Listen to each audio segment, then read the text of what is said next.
কি হইছে? আমি একটা কথা কই শুনো। কি কথা কইবা তুমি আবার বলো। আপু যে তোর জামাইটা হে গাড়ি যে এখনে তুইয়া তালাইকা আমি ওর পড়াইলে তোর জামাইটা মুতুন করে বালায়া। তুমি আমারে ফালাইয়া ঘর জামাই থাকবা কেরে?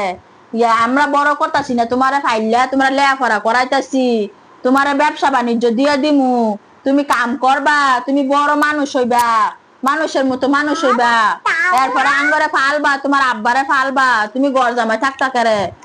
তাজি তোর জামাইটা হে তোর তেলে কাম বাড়ানো তেলে তোর জামাইটা তোমার তো এখানে তোর জামাইটা হে তোর আপা তুই তোর জামাইটা পে এত বেশি কথা কইছ তো, মানুষ কথা শুনলে লাভ নাই, জানতে